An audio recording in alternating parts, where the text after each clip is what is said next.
Poin pertama, perlu disadari setiap orang Kristen, orang Katolik mempunyai karunia.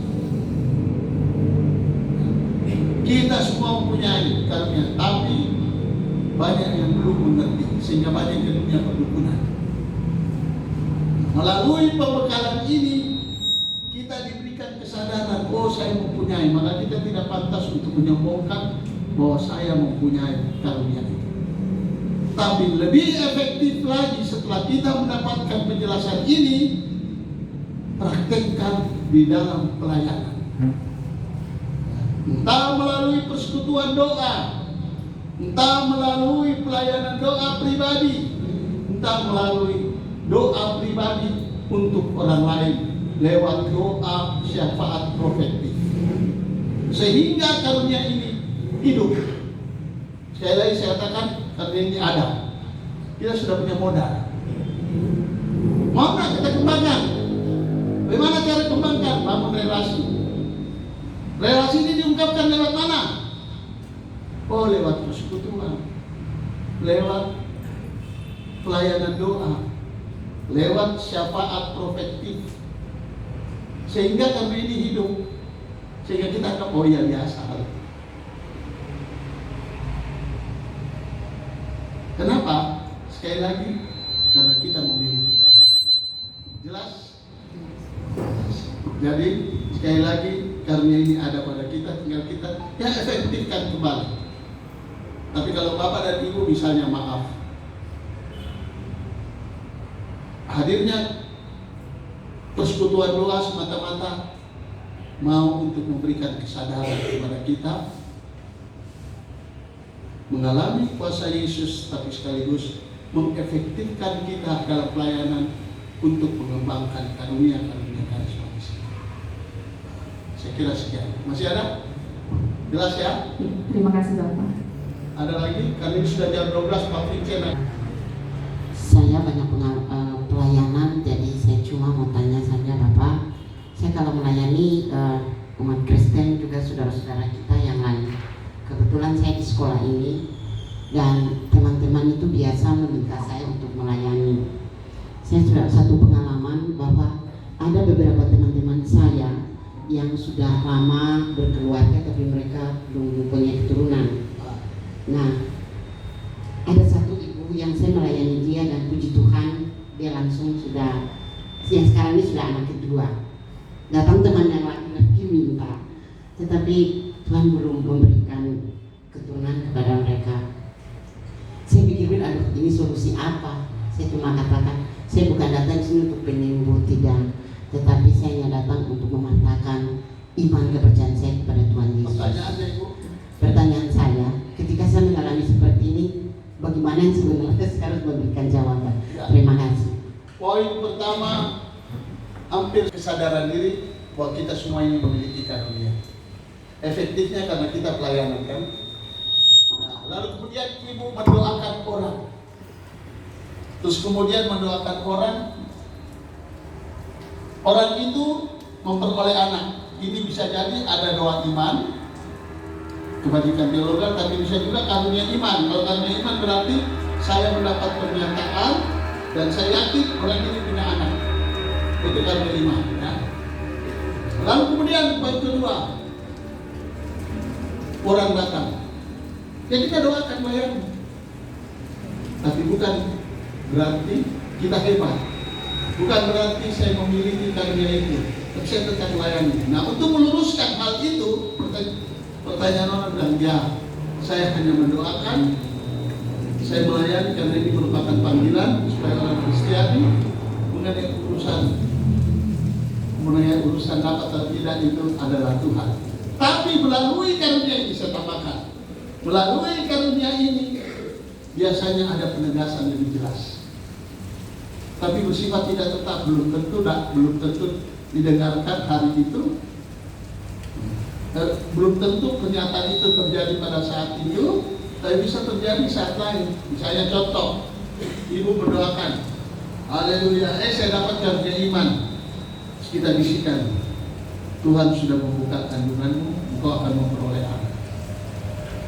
Karunia iman dan sabda pengetahuan cara kita adalah. Biasa orang itu, oh hebat ya, ibu ini ibu kepala sekolah ya. Tidak, saya guru biasa. Ibu guru ini memperoleh orang datang. Nah disitulah ibu bisa menginjil. Menginjilnya gimana? Sampaikan bahwa ini semua karena kebesaran Tuhan. Oke, kamu tetap berdoa ya. Saya sekarang mendoakan. Bukan saya, melainkan Tuhan yang menyatakan. Kira-kira itu ya ibu ya. Baik Pak, mungkin satu lagi saya tambah. Ini supaya teman-teman juga. Kami dulu diajar di Sekina juga Pak. Kalau kita dapat karunia yang seperti ini, kita harus uji 3 kali. Ya benar. Tapi yang dalam pengalaman saya lihat dia langsung exchange. Jadi Pak ini tolong dijelaskan sehingga tidak ada persepsi yang lain-lain. Poin pertama di sini pentingnya karunia discernment. Karunia discernment artinya karunia untuk membeda-bedakan ini dari diri kita sendiri atau dari Tuhan. Tapi namanya unsur manusiawi yang seringkali ada dorongan kesombongan, ada dorongan kesombongan sehingga selalu menganggap akunya. Ini harus belajar untuk ditinggalkan. Tapi di sini pentingnya kita discernment. Misalnya tadi kita doakan, muncul pernyataan, oh dia dapat anak, itu harus ditolak. Muncul lagi, ini latihannya di dalam doa. Tolak lagi, kalau tidak, tapi muncul lagi. Oh berarti ini pernyataan Tuhan. Lalu kita sampaikan. Tandanya apa? Ada sukacita, ada untuk kemuliaan nama Tuhan.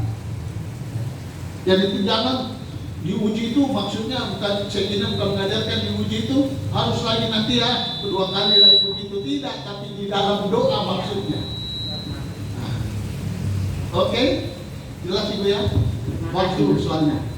Pak Vincent mungkin ada mau tambahkan? Nggak ada. Ada lagi?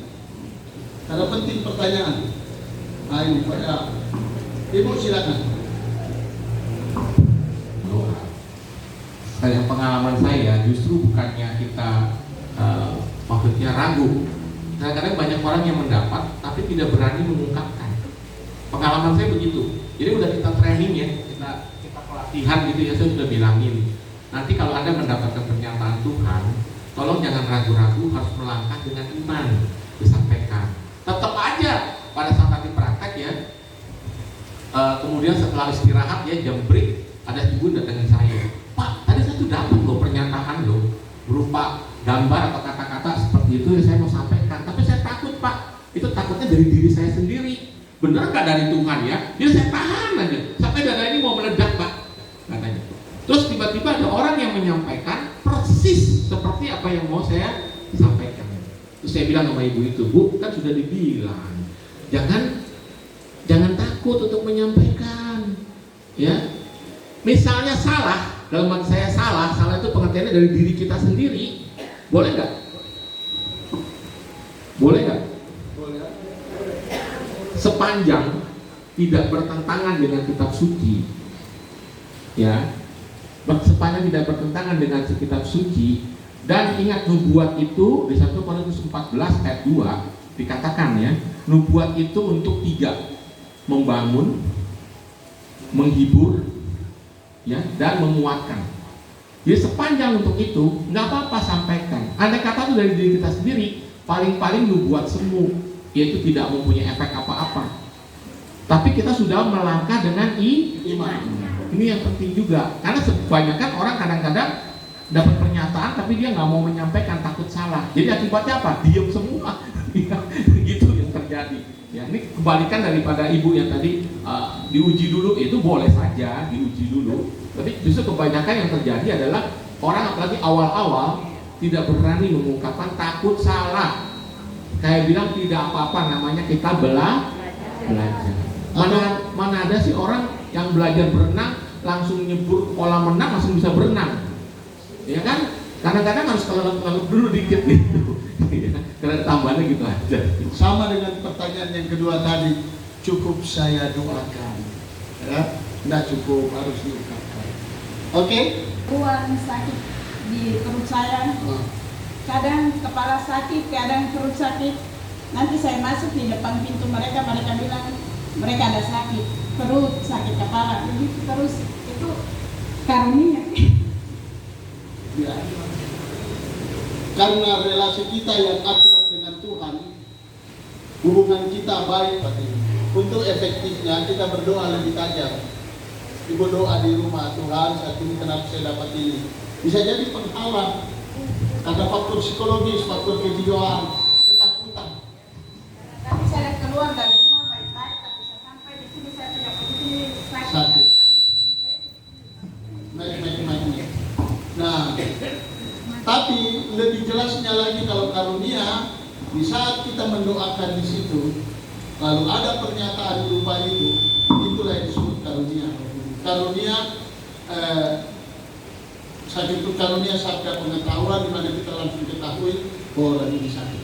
Tapi kalau misalnya dari rumah ada ini, ada tanda-tanda itu, ada dua hal yang perlu kita, oh ini bisa terjadi karena ada relasi.